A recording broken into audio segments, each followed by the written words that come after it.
One, two, three. Hello, everyone. Welcome to this Lancet webinar on inequalities in research. My name is Duc Le. I'm a senior executive editor of the Lancet and one of the co-chairs of the webinar.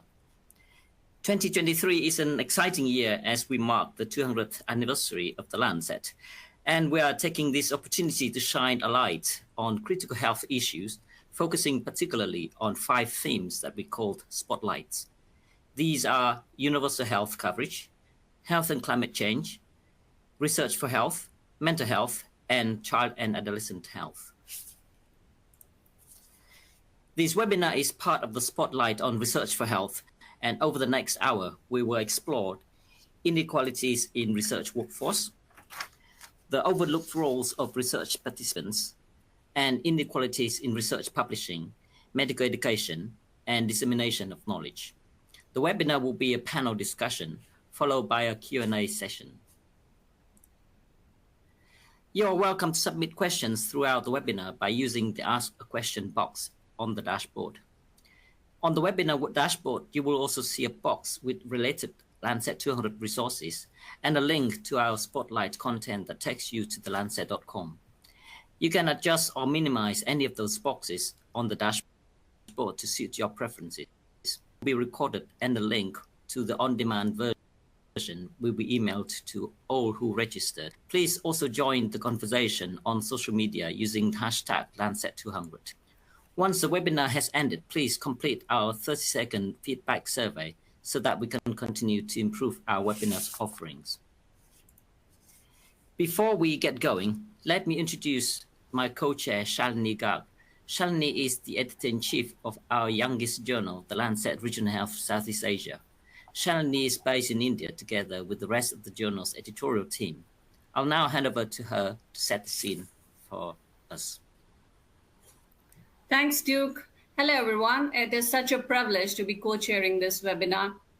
The Lancet Series on racism, xenophobia, discrimination, and health, published in December last year, highlighted the fact that discriminatory ideologies have historically shaped society, science, and research, and continue to do so today, resulting in significant negative impacts on health. The recent Confidence in Research report by Elsevier and The Economist also found out that early career researchers, particularly the Global South, and female researchers were more likely to feel inequalities in access to funding and resources.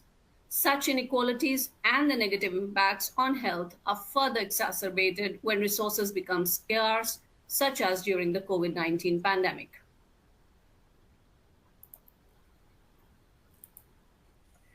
Thank you, Shalini. Now let's move on to our panel discussion, and we are delighted to be joined by 5 esteemed panelists.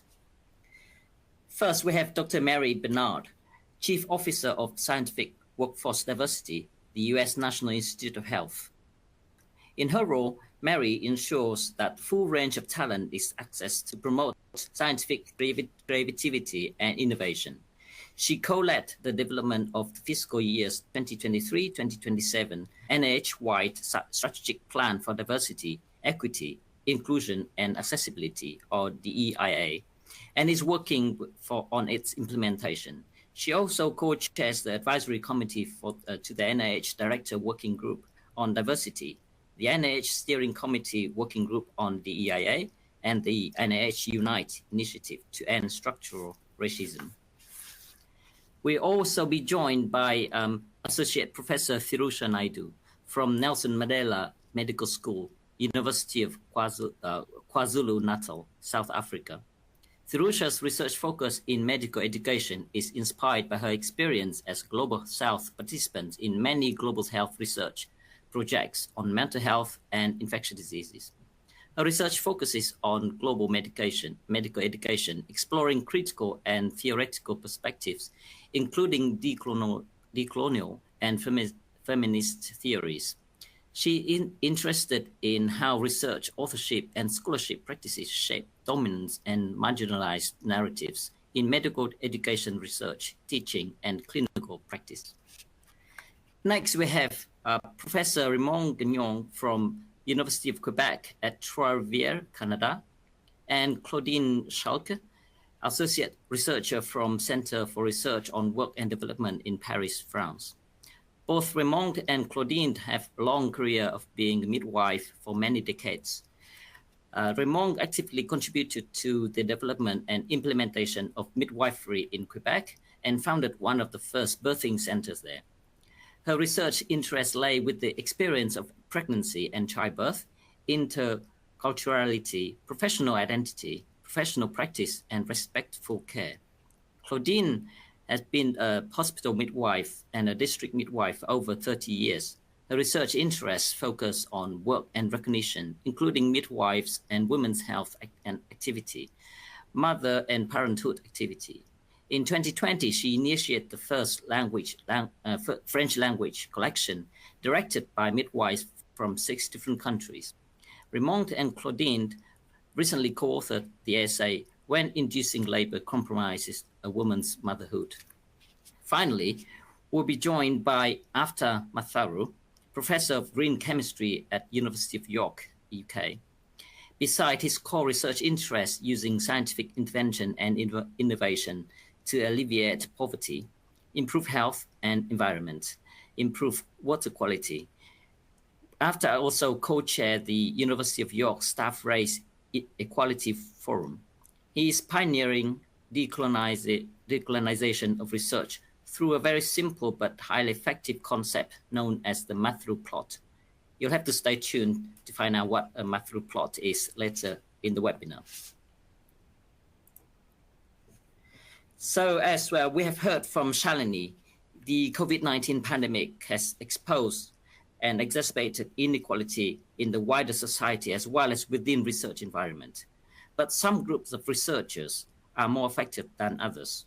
I'd like to kickstart the discussion by asking Mary, which sectors of the research workforce deserve more attention from your experience at the US National Institutes of Health, and what steps have been taken to address these issues?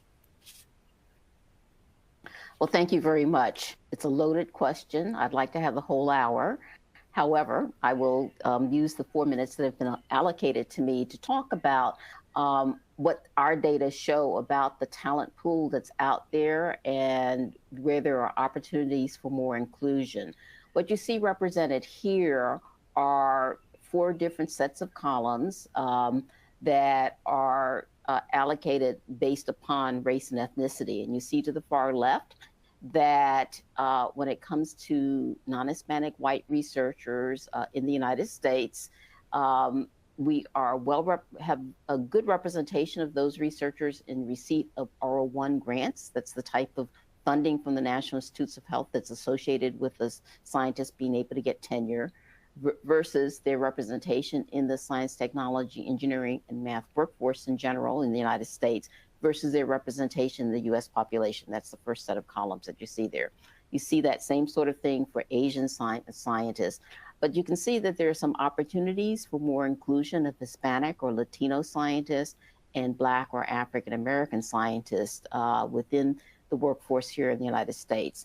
And if we showed the data with regards to women, there are opportunities for more inclusion by sex.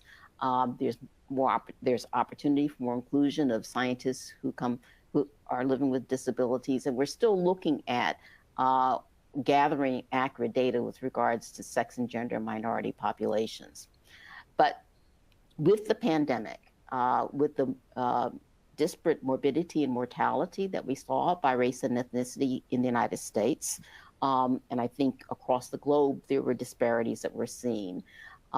We really stepped back and looked carefully at what we were doing and came to the conclusion that we needed to do more. And we launched February 26th of 2021, a very audacious initiative that we call Unite, with the goal of ending structural racism in the United States.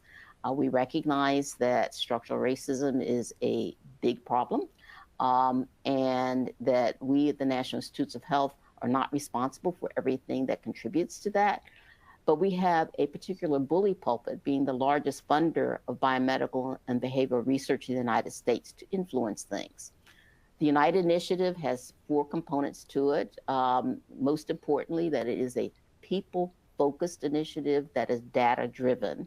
And we're looking at enhancing funding for health disparities and minority health research to help support the mission of our institute and National Institute of Minority Health and Health Disparities. We are looking internally at making sure that our own staff are equitably treated. We're looking very carefully across the 47,000 employees at NIH, and where we see that there may be some inequities, looking at making remedies for making changes that would allow more equal access and opportunities for all.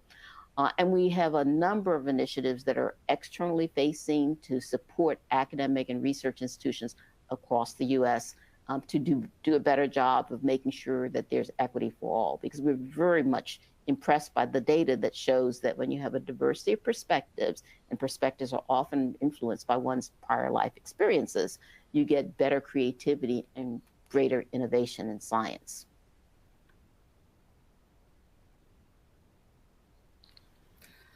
Thank you, Dr. Mary. Let me bring in Terusha here. Terusha, do you have similar experience about inequalities in research workforce in South Africa? Thank you, Shalini. Yes, yes and no. And I was very interested to hear Dr. Bernard's really complex discussion of what goes on in the United States. And yes, we do, but I want to add two elements to that. One being the difference between her global South or North context and our global South context. And that I think is the greatest difference, because whilst global North countries tend to have funding that they can have access to from within the regions and their countries, usually high income, we in the global South have to appeal to global North funders usually to fund our research. So that skews our ability to participate and to influence our research strategies the way it would be within global North countries. So yes, we have it in terms of racial disparities and gender disparities, and that has to do with our historical histories in Africa, Africa being the biggest continent relative to other continents, and having a diverse history of colonialism, which is then perpetuated through our colonial history. So we have to compete on this global stage with our prior colonizers, if you want to call it that way, and still have the same challenges and more. So in terms of scientific research, yes, it happens that way. But I want to also add another element to that and create a matrix around this issue, which is that it's difficult enough with pure science or health sciences research where the problems are very visible, the health problems are very visible. So in the global South, we can advocate for working collaboratively with global North authors to get, or researchers to get funding around issues that are life and death, non-communicable and communicable diseases. And research, and post-COVID and post-HIV, especially in my own country, we've been able to do that to some extent, depending, again, on the research collaborations we have. The other element is that health humanities and the health sciences suffer. And so besides the global North-South pole, we have health humanities versus health pure sciences. And when we don't pay attention to how health sciences or health humanities are conceptualized in the global South, we miss out local interests. For instance, I use the example of critical race theory, which is always used in research on health. But critical race theory is really a great theory for within the United States. It addresses historical and dynamic issues within the United States, and it applies really well there. When you take a theory like critical race theory outside of the United States, it doesn't apply as well because it doesn't take into account contextual histories. So what I want to add by that is saying that whilst we pay attention and their disparities, we need to pay attention to how health humanities is conceptualized in the global South, be able to access funding, collaborations, and extend our reach in research. that way. So two things, global South-North disparities and health humanities research versus pure science or health sciences research. Thank you, Sirosha. That's really interesting to hear. It's very different perspective from Global South there. And let me turn to After. Given your line of research in green chemistry is slightly different to clinical research, can you share your experience about inequalities in workforce in the UK? Yeah, Doc, thank you. And I'll try and keep this brief. But first of all, I think just with some of the data that Maria's shown, that's very similar to data in the UK that we're gathering. But some of the major issues around inequalities in the UK workforce are with respect to gender, race and ethnicity, disability and neurodiversity, and moving forward around intersectionality. Change is happening, but at different levels and at different pace. However, importantly, reporting diversity is crucial in enabling change. So let me begin with a bigger picture before giving a personal insight. Today, gender diversity at board level in the UK is now above 30% from a mere 12% in 2010. But interestingly, it still lags behind many other European countries. As of December 2022, the FTSE 100 now has 96 companies with at least one ethnic minority director. And again, this contrasts with only 47 in 2016. So we are beginning to see positive change, and we need to drive that momentum. In higher education, obviously that has its own challenges, but which are not too dissimilar to industry. We find disability reporting is still a problem. We're not sure why only 1% of successful principal investigators and co-investigators identify as having a disability. Female representation in HE has risen over the years, but is now flatlining at approximately 28%. So there's a huge area of work there that needs to be done. In terms of race and ethnicity, there are approximately 23,000 academics across 160 UK higher education institutions. Alarmingly, there are only 160 that are black. And within that, there's only one black professor within the whole of chemistry. We see similar awarding and attainment gap issues for black students, and the levels of uptake of black students into postgraduate research is strikingly low. There have been reports out there that have been conducted that actually say UK universities are institutionally racist. Together with colleagues at York, we're working on a project looking to increase black participation at PG level through changes in culture and practice, importantly at selection and recruitment. That's where we find there's a pinch point. Turning to chemistry, now going a much more personal. Chemistry is my subject, and my professional body, the Royal Society of Chemistry, commissioned a report called The Missing Elements. And again, this has highlighted the issue with only having one black professor out of 560 chemistry professors in the UK. My personal experience as an ethnic minority in higher education has probably stalled my career 5 to 7 years, I would say. In the main, I've been invisible for many years, had many research papers and research applications rejected, worked probably twice as hard, but with half the reward until recently. And I'm on a positive note. I'd really like to finish on a positive note. Through proactive work with the Vice-Chancellor's Office at the University of York over the last 5 years, we've created positive change in culture and practice, recognising and rewarding the talent that many ethnic minority staff have to offer. We've now seen a significant uplift in ethnic minority staff being promoted to higher grades through changing our application process. So hopefully that gives you a snapshot of a picture of the UK scene and some personal lived experience. Thank you.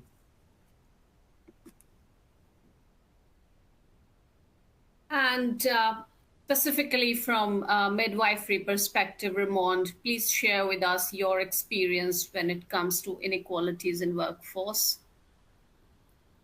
Oh, very well, Shalini. In Quebec, the midwifery profession was only legalized in 1999, and university training was introduced in the same year. So that brought on a delay in studies and research. In France, it has been a medical activity, but midwives have only had access to research at university level in their own discipline since 2019. But they still do not have the right to have a double activity, both clinical and also teaching and research at university, as is the case for doctors. Moreover, to do research, you have to go through another discipline. Claudine has a PhD in psychology and sociology. In Quebec is the same, as I have a PhD in applied human sciences with a socio-anthropological approach. It can be said that midwives bear all the usual inequalities and power relations that women in various professions encounter in society. More so, as midwives' activities are dedicated to women, their health, their maternity, their little one, the respect of their sexual and reproductive rights. Midwifery research is therefore more concerned with health as a physical, psychological, and social well-being, as the WHO puts it. In the medical hierarchy, this is less valued because what takes precedence is research into diseases and pathologies. Moreover, in medicine, research on prevention is often conceived as a means to avoid them, and not at all in the same way as the midwifery approach. That is, working for the health of women and their families, their autonomy, and their activity for their own health. Midwives, therefore, accumulate inequalities in medical research. Thanks. Thank you, Raymond. So beyond the research workforce themselves, research participants who take part in clinical trials also face inequalities. For example, exclusion criteria in most trials often means that people under or over a certain age threshold, or pregnant and lactating people, or those with certain health conditions cannot participate in trials. And within the trial setting, trial participants are often placed under the care of clinical investigators and their teams. And these can be perceived as a doctor-patient relationship where perhaps trial participants could have been given more of a central role. So let me continue with Raymond and Claudine for this perspective as midwives on the overlooked roles of pregnant women participating in a clinical trial. Yes, the forgotten role of pregnant women participating in clinical research is what we wanted to show in our essay with an example that well illustrates these situations, the French Arrive research, which follows the US Arrive research. Their role is ignored from the outset, even if it is central to the situation of healthy women pregnant with their first child and new to the bodily, emotional, psyche, and social experience of motherhood and bonding with their baby. There is a mindset which means that intervening in a systematic and general way by them giving birth might be better for them and their child. So, whatever the good intentions, there is the idea in principle that the intervention could be better and not as risky for the baby. Thus, what they would be able to do on their own would not be as good as taking control of what is happening in their body. This idea is part of the traditional medical ideology of the imperfect and vulnerable female body, hysterical of an inferiority affirmed since the medicine of Hippocrates. It is just revisited with the idea pregnancy and childbirth being at risk and that it should be controlled even when women are in good health. Science is asked to come to the rescue of an old ideology, but not to learn more about the female processes that govern childbirth in order to be able to promote them safely. Gender medicine shows how far behind research is in understanding female physiology and processes and how little research and knowledge there is on this subject. The social sciences, with the strategic ignorance approach, also indicate that not seeking or ignoring these matters can be part of a deliberate and organized lack of knowledge in the service of ideological positioning and the maintenance of inequalities. Hello, everyone. I'm very happy to be here today, and I continue. In pregnant women, we intervene in processes that we are only beginning to understand. Unfortunately, we are not yet trying to better understand them in order to better support women. In the case of the increase in C-sections, we are not trying to find out what contributes to them, but we want to solve the question with a new intervention, induction, to reduce it. Nor is the question asked about what happens to a woman in the delivery of her child when she has to experience that she is not capable and is not considered capable of doing it for her child by herself, even though childbirth is a major experience in a woman's life and is part of the bond with the child. What self-esteem and self-confidence does she have as a mother and woman? We know that the number of maternal postnatal depressions is increasing considerably, and that the distress of mothers can be summed up in the fact that they feel unable to meet the needs of their child. So, what are we in danger of creating with such an interventionist ideology? How can a woman who has never experienced motherhood respond freely and in an informed way to the constant thought for research with medical information given by an expert who does not take into account what it may mean to her? Seeking consent for research, in this case, is done more with data that refers to interventions and research protocols without necessarily referring to the processes that take place in her home to build her motherhood. Are they told about the known effects of triggers on breastfeeding, for example? What should we think of the medical discourse as symbolic violence, this gentle, insensitive, invisible violence, according to Pierre Bourdieu, which aims to subjugate women, for the most part through the channels of communication and knowledge?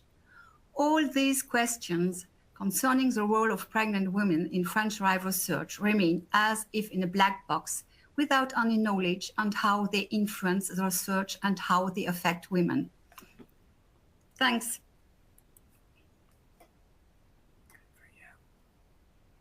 Excellent, sorry.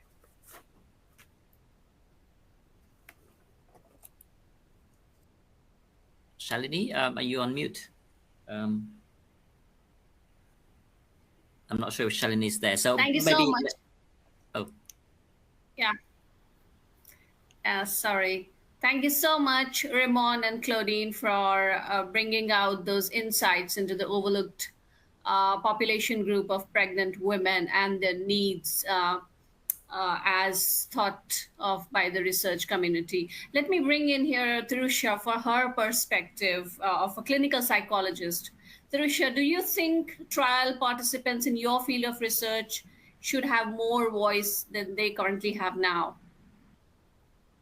I would say yes, of course. And I'll answer that on three different levels. One at the personal, philosophical, and structural level. My work has always been in infectious disease as a health and clinical psychologist. And over the course of my research, I've looked at vulnerable women, similar to Dr. Gagnon and Dr. Sharp, and found that these women just are not heard. Women with HIV, with TB, and currently genital schistosomiasis. So it's really interesting that at this point, there is a real shift towards listening to these women. And here's where I'll talk about the philosophical. When I think about epistemic injustice, what has changed is the fact that previously structures were not willing to listen to women. There was no platform for their voices, which we would call hermeneutical injustice. There was just no platform, no space for them to be heard. Number one, and we're now creating those spaces. Number two, there was no credibility to women's voices or to marginalized people, participants in research. So people could speak and they were just not heard because they were not seen as valuable or valid in terms of whether they could speak about their own health. And this is supported in the previous presenters' research. So that's the philosophical. There were no structures to hear them, and even when they did speak, they were disregarded. So why does this happen in research? And I think it has to do also with the lack of awareness that researchers be listening. The power dynamics in the research system, where it's heavily skewed towards researchers and what their gains need to be. As researchers, we're focused on driving through the methods process. There's also time and resource constraints that are put in by institutions, by systems, by funders, and limited time. So people might just be ticking boxes, asking participants, labeling them as participants when they're just subjects, as they always were. There are also ethical concerns where researchers could be saying things they shouldn't be saying, or participants. And then, as I mentioned previously, institutional barriers. So yes, they should be heard, but there are historical, philosophical, and structural barriers that exist about why they're really not happening at the moment. Thank you. Thank you, Thirusha. That's really spot on. I think that the many points that you've raised, especially about the power dynamics, is really spot on. So there remains a lot to be done to ensure that trial participants have a bigger play, have a bigger role and a more central role in research, and starting from the trial design and the outcome settings, for example. So Mary, what plans has the US NIH have in order to tackle this? Well, thank you for the question. And yes, the National Institutes of Health here in the United States has been very concerned about these sorts of issues. We have had in place for more than 30 years expectations, policies for the inclusion by sex, by race, ethnicity. We have a recent new policy about inclusion of participants in studies by age to make sure that children and older adults are included. But yes, their voices are important. We saw that very clearly at the height of the pandemic when trying to make outreach to communities to participate in therapeutic trials and vaccine trials without working with the community, though that outreach was not as impactful as it should have been. So yes, we're looking at ways to be more inclusive. We don't have the mandate of other agencies. There's the Patient-Centered Outcome Research Institute that, as it was being established, required that community members be part of the planning of research studies. But we've learned from the challenges of making outreach during COVID that input is very valuable. One great example of our acting upon that is a new initiative that will be devoting some $400 million over the next 10 years to trying to address issues with regards to health disparities. And the thing that is groundbreaking for NIH about this is that the research is going to be directed by communities. There'll be 25 different communities that will say what they see as problems in their communities. They will be partnered with academic institutions, but the academic institutions will do what the communities will address the problems that the communities see. There'll be an oversight committee or coordinating group that will be looking at this, and it'll be a partnership between the scientists and people who are community representatives. So it's a step in the right direction for us, and I can anticipate that we will see more of those sorts of things, particularly as the outcomes from, it's called the Compass Initiative, and from the things that we initiated in the pandemic, the Community Engaged Alliance, SEAL, move forward.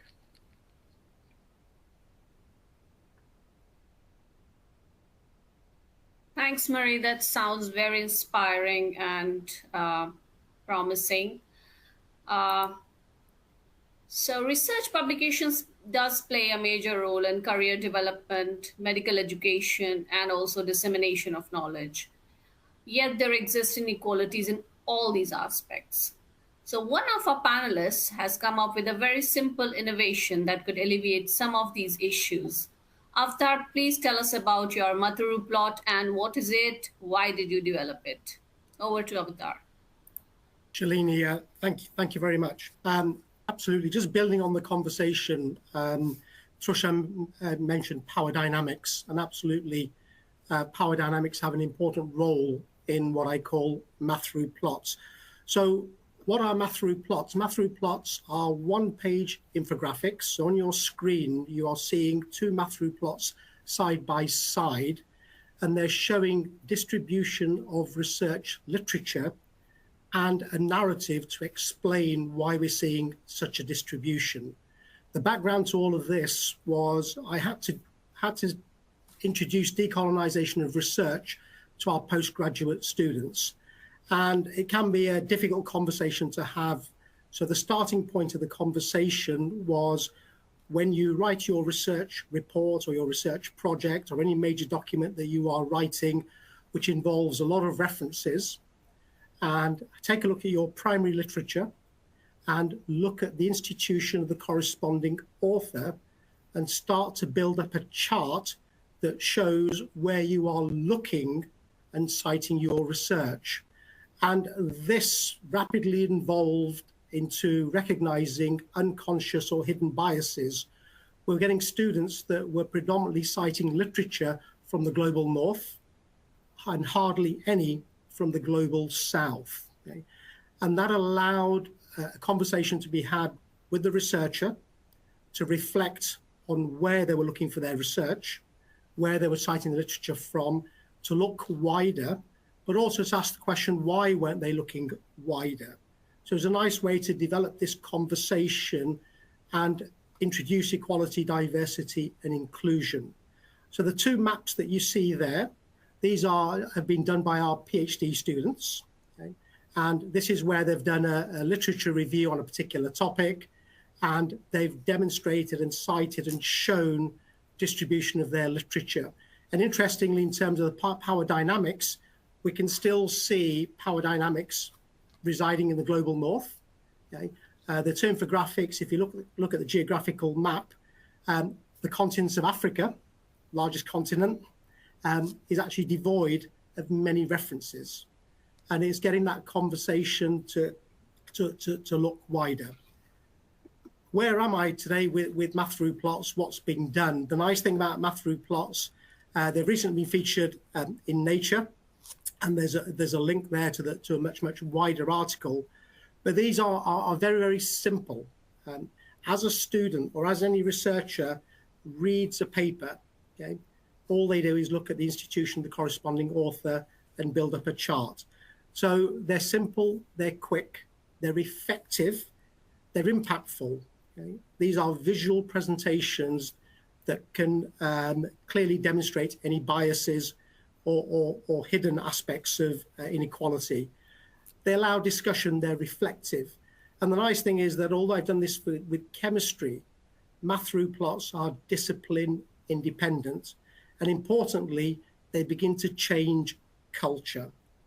And that's really, really important in all aspects of equality, diversity, inclusion, that piece of changing culture and actually demonstrating something positive, tangible, that can be put into action. Thank you. That is really fascinating. Thank you, After, for sharing this. So getting citations for their work may seem very trivial, but can be such an important factor for researchers' career. So apart from increasing the H index, it means that their work is disseminated and acknowledged by the research community. And it may also mean career progress and promotion. But there are issues beyond just citations when it comes to inequalities in dissemination of knowledge and medical education. So let me turn to Thirusha. Thank you so much, Duke. And that's a really good segue from Aftar's work, because my work stems from working with colleagues in my area of research, which is medical education in this case. And my colleagues did math through plots in our own field and found exactly what Aftar says, and that is that math through plots are not discipline dependent. So we found very much the same kind of disparity in research, or my colleagues found very much the same kind of disparity in North-South research. But we took it a step further, and we went in and we interviewed with Global South authors who had managed to publish in high impact journals in the Global North, and asked them, well, how did they get to do that? What influenced them? And we found that they had, and this is from forthcoming research, we found that they had three levels which they looked at. They negotiated tensions in their work: practical, academic, and transformational tensions. So at a base level, they had to look at resources and contend with available resources which are far better in the global north, and the demand in there, and balance those off: funding, access, all of those kind of things. They had to then think about whether they would work with international researchers or reject working with international researchers. If they work with international researchers, that would mean they have to dampen their own voices and work with international structures, which didn't always give them a chance to say what they wanted to say. At the academic level, researchers have to think about their proficiency in English. So English is the international publication language, but it then silences a great deal of what can be said in regional or national level research. So researchers had to decide when they spoke to the world whether they would speak in English or their preferred or diverse languages. And this affected how research was seen and heard. They had to think about whether they worked with global north epistemology, followed global north structures, ways of thinking, methods of doing research, or stuck to their own areas. And we looked at researchers we spoke to researchers in South America, Africa, the Levant and North Africa regions, and Asia. And we found pretty much the same thing. They had to play the game between working in a global north way or global south way. One of the things they had to think about doing, again, as Aftar mentioned, is who they cited and how they built the research and strengthened the research narrative. One ray of hope is that researchers took a transformational perspective, and they fought back in the system in the sense that when they decided in their current scholarship whether to conform to global north standards or big research standards or dissent, and they did that in their own regions. So regions like Asia have a very high readership, and so they were writing about their own interests and research and dissenting within their regions. So there is a culture of dissent that is coming up within global south regions where they reject conformity to the global north and dissent by citing global south authors, by publishing in local journals, by working within their field, within their region. And perhaps for me, the most exciting finding was how they shape new scholars. Many of these researchers had to balance whether they taught their new scholars, their undergraduate, postgraduate, postdoctoral scholars, to replicate the research and the patterns and the methods in the north, or whether they chose to rebel. They did this by encouraging their students to do very different things, and they encouraged their students to write in global south journals. So those were some of the things that they did. On the second level, the consequences were that not publishing in global north journals result in a lack of diversity in perspectives, a lack of attention to specific health issues in the global south, and dangerously an appropriation of knowledge systems from the south to the north. Also, regionally, students are taught global north ideas, and again, it perpetuates a balance or an imbalance of power. So overall, it limits knowledge production and increases power imbalances. Thank you. Thank you, Tarisha. Those were some very great points raised. Our journal, which has been recently launched, tries to alleviate some of those things and experiences that you have just cited. So I wondered if Marie would have some thoughts on what the US NIHS's policy is when it comes to evaluating grant funding from the American versus the foreign applicants for funding. Yes, the National Institutes of Health in the United States represents a government-funded entity, and thus most of what we support is U.S.-based, but we do support applications from foreign institutions when we can demonstrate that the science that's being addressed is unique and cannot be otherwise addressed. And we also have, of the 27 institutes and centers, the Fogarty International Center that is fully focused on global research and supporting foreign institutions. Thank you, Mary. Let me bring in Claudine. I don't suppose midwives do a huge amount of research and publication, but what are your views on the role of midwives in establishing and disseminating knowledge? Yes, midwives in the United Kingdom, Australia, and New Zealand have a long history of research. Their research is recognized and disseminated through internationally well-known journals. The fact that the language of these countries is English and that English is the language of international research contributes significantly to this. In other countries, particularly in the French-speaking world, the situation is very different for midwives, with research being almost non-existent or lagging far behind or being made invisible in medical research.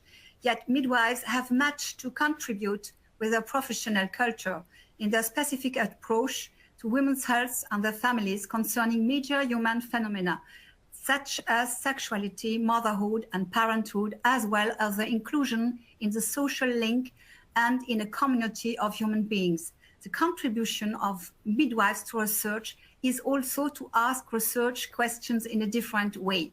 In terms of publication, the creation of a collection by a major French university publisher directed exclusively by midwives from several French-speaking countries is a response to these difficulties. The Pratique Sage-Femme Sciences Maïeutiques collection, meaning midwifery science maïeutique, seeks to give French-speaking midwives the opportunity to publish their research and disseminate it to a wider audience, as well as to give voice to less academic debates related to professional, social, or research issues. In 2 years, we have published 7 books, including 4 midwives' theses, 1 French, 1 Lebanese, and 2 Canadian, as well as the Francophone proceedings of the International Confederation of Midwives of the 2021 Congress. We also need to write in English in order to communicate with researchers beyond our French-speaking countries. This is what we have done with our essay, and it works today because we are here. Thank you to the Lancet for helping to reduce these inequalities for midwives today. Thank you very much, Claudine, and previous presenters as well. I think in terms of publisher or publishing companies, that there's a lot to be done. And from an editor's perspective, journals also play a crucial role in dissemination of knowledge. And a question on our mind is whether our editorial appraisal and peer review processes may inadvertently perpetuate some of these existing inequalities. So Shalini, as an editor, can you share with us some of our actions that we've put in place for our journals?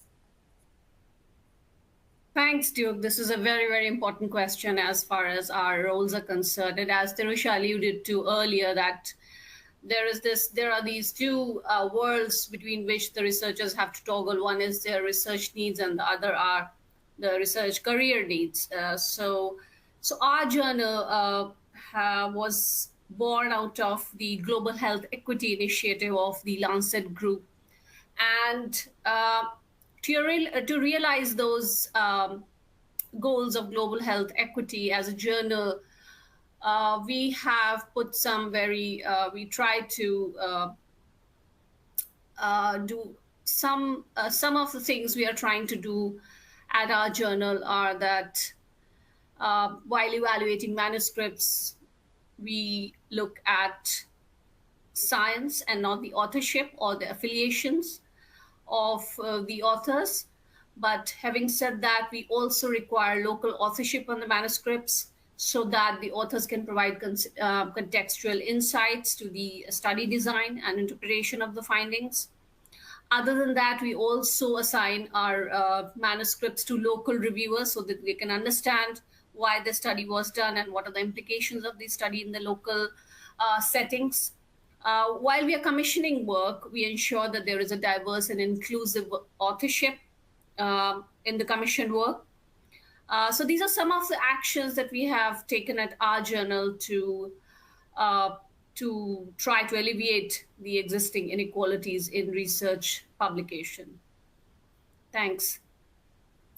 Thank you, Shalini. So before we wrap up our panel discussion, let's do a round of 1 minute quick fire amongst our panelists. So everyone, if you were granted one wish to alleviate one aspect of inequalities and research that we've spoken about today, what would that be, and what would that you would like to see happening right now? So I'll go to Mary first. I would like to see us have full representation of everyone in the scientific workforce who's important to getting the work done.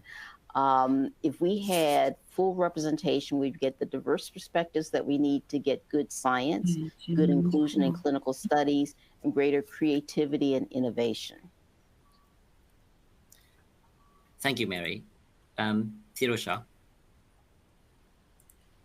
I will answer a little bit facetiously and say no publication fees for Global South authors ever on one level. And then on another level, I would say courage to break down the barriers that currently exist and courage for creativity, not to replicate them and change perspectives.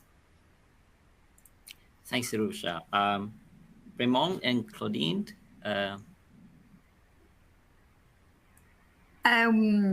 We should not forget that in research for all human sciences, as Pierre Bourdieu says, the things of logic and rationality must not be confused with the logic of things that of human life. Science must be at the service of women and their hearts, and not the other way around. That is, that pregnant women are rather at the service of science, its results, its means, and scientific techniques. Otherwise, in the words of Susan Faludi, this could be considered a backlash, a patriarchal backlash. Researchers have a responsibility to ensure that this does not happen. Our wish would be that researchers would really privilege women's global experience and autonomy in their research and bring new knowledge to the understanding of the birthing process for both women and newborns. This would recognize their role rather than intervening on them. Let us put an end to the strategy of ignorance. With gender medicine, it is clear that we must first better understand the needs of women. Thanks. Thank you. And finally, after. Yeah, very quickly, I'm action-oriented person. Less talk, more positive action, structural change and accountability. So in future, we celebrate success for all. Thanks so much, everyone. So thank you to all our panelists for this rich and insightful discussion. We will now take a look at the questions submitted by our audience. And as a reminder, you can submit the questions by using the Ask the Question box on the dashboard. So, Shalini, would you like? Yeah, thanks, Duke. So let me go to Tirusha for the first question. And so the question is about suicide among Indigenous people, for example, in Australia or Canada. It's much higher than the dominant majority populations. So what do you have to say about this entrenched mental health inequality in populations? I think that is a pattern that we see throughout the world. It is always the most marginalized, vulnerable sections of the population that have the highest suicide rates. I happen to be working in that kind of environment where in the hospital that I'm working at, we see the most vulnerable people in our whatever population group. And it goes back to what we've been talking about in this whole spotlight on research, is to highlight perhaps structural issues when it comes to suicide. And I would encourage researchers to start looking at structural issues around what suicide and suicide-related behavior. I think that's already being done in many areas, but that perhaps needs to be more of a focus. Okay, thanks, Terusha. Thanks, Terusha. I have a question. The article processing fee is basically a general doctor's salary of 4 to 8 months. So this question is from China. So I assume that's the salary in China. So the APC, the article processing fee, is very expensive. Although many doctors have good ideas, they cannot realize them due to problems of funding. Although I'm now a first-class university in China, I'm still faced with the embarrassing situation of fund. So I guess this is the question for our publisher or editor. So I can answer on behalf of the Lancet Journal. So we have this policy that we announced on our website that the APC should never be the barrier to publication. And we have a waiver panel in place who will look into the current situation for each of the authors on a case-by-case basis, and we do waiver and discount as and when needed. And again, I reiterate that the ability to pay should never be a barrier for publication. Thanks, Duke. And my next question is again for Terusha, and this is on the project in South Africa.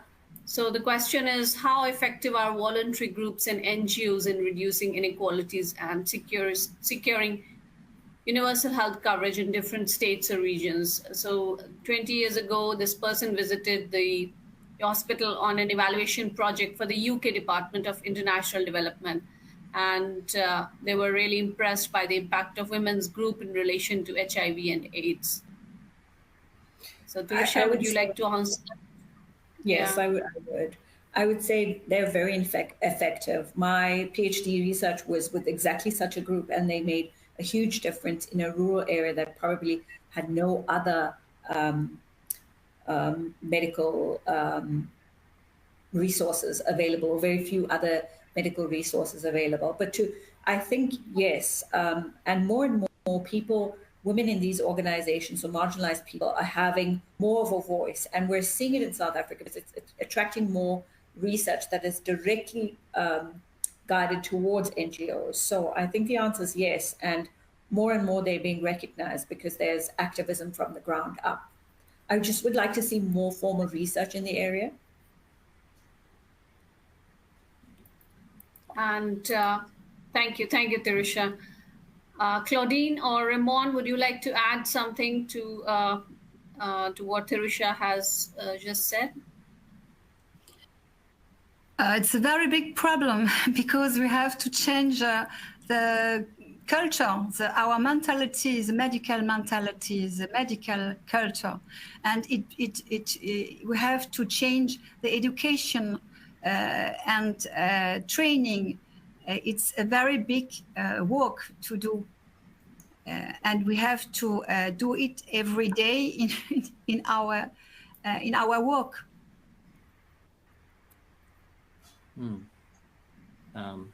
Yeah, I think Claudine or Raymond, I think we have one more question. So yeah, you've addressed part of that. So how can we change the discrimination barrier to women scientists and midwives?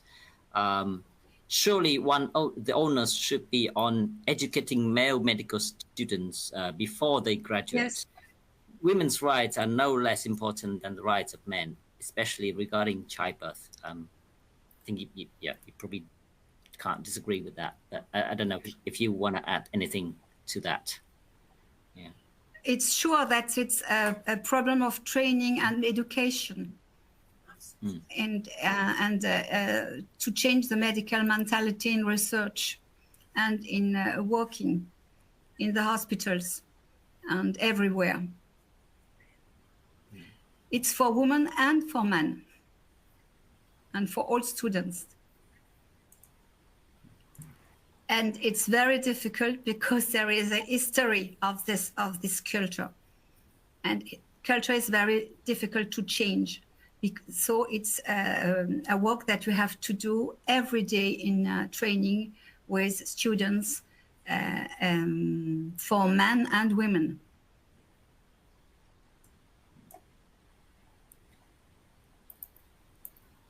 Okay, thank you so much, Claudine and Mon. So our next question is regarding the inequalities in workforce during the COVID pandemic, and I would like to bring in Tirusha again, and also some insights from Marie on how deep are the inequalities in the workforce during the COVID pandemic in developing countries compared with developed ones. I would say definitely the inequalities in the workforce have deepened. I can speak both as a researcher and as a clinician. I know that during COVID, I started to see more health workers for mental health reasons, because issues that they were coping with suddenly became much more difficult, resources, time. So it deepened in the sense that the already very strained structures crumbled under COVID and are struggling to regain a hold. So workers fell through the gaps, as it were, struggling not just with resource issues, but with personal mental health issues and health issues as well. There hasn't been time for recovery. Yeah. From the NIH perspective, it was interesting to see what was happening at the height of the pandemic. Researchers, of course, weren't able to get into their labs. Researchers who were doing epidemiologic research or other types of research that didn't require a lab were able to continue working. And we actually did not see the sorts of disparities that we had anticipated, particularly for women researchers versus male researchers and applications for grants, or in, we did a survey of the biomedical and behavioral research workforce, a cross-sectional survey in the fall of 2021, and didn't see as much distress as one would expect. But we recognize that it's kind of the tip of the iceberg. It's the people who are already familiar with NIH and knew how to negotiate our systems. And there's a lot of other data that shows that those who had not yet figured out how to get funding from NIH, were not well networked, who were just beginning their research careers, were absolutely markedly and negatively impacted. And the big question is, what's going to be the long-term impact of that? Are we going to have lost a generation of early scientists because of the challenges that were faced as a result of COVID? We did our best. We extended the opportunity for people to apply for grants if they're an early stage investigator. We put out new policies with regards to childcare support. And we continue to monitor and to try to develop new and different means of helping to smooth that pathway for the early researchers to become successful and to receive funding from the National Institutes of Health. But there's no question that there is likely an impact that we will not see fully until many years from now, just as people are concerned about the impact in educational systems for small children, et cetera. Thank you very much. And one last question. We have a lot of questions on the Q&A sessions, but we are at time. So just one last question, and we have quite a lot of praise about the Mathuru plots. So this question is more of a comment or question to after. So Professor Mathuru might be interested in an approach that I took as an editor, aiming to include at least one paper by a first-time author in each issue. Some groups historically find it very difficult to find supervisors or mentors. This editorial policy proved very effective in research development. So I don't know whether After would like to comment on that, or yeah, there's also a question about global guidelines for research as well, and probably something to do with publication guideline as well after. Well, no, absolutely. I'm editor-in-chief of Elsevier Current Research in Green and Sustainable Chemistry, and I've adopted a similar policy. We've had special issues for early career researchers. We encourage first-time authors. We encourage diversity and gender balance. So I'm already taking those initiatives, and I hope more editors take those initiatives on board. And just in response to global guidelines, on a personal level, one thing I would love to see is where journal houses, when manuscripts are submitted with a Matharu plot as part of the submission process that encourages then authors to reflect on where the literature is coming from. Thank you. Thanks, After. So thank you all for sharing your insights and experiences. We have covered a lot of topics concerning inequalities in research today. And I'm glad that we can end this conversation with some hope, and collectively we have a lot of strength. So thank you once again to our panelists, Marie, Tirusa, Raymond, Nadine, and After, and to my co-chair, Shalini, for their participations. It's been a privilege to hear from speakers from such diverse backgrounds. I hope you found this webinar inspiring and that the messages are helpful to inform your work. And through collaborations and by focusing on solutions and actions, I hope that we can move the needle on inequalities in research. We have more webinars and other events throughout the year. The next webinars are on the health voice in climate policy on Thursday, June 29th, and on universal healthcare on Wednesday, September the 6th. Please do look out on the Lancet 200 and Spotlight web pages for upcoming webinars.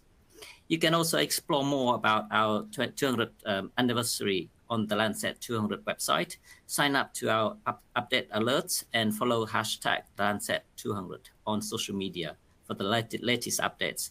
Thank you again and take care.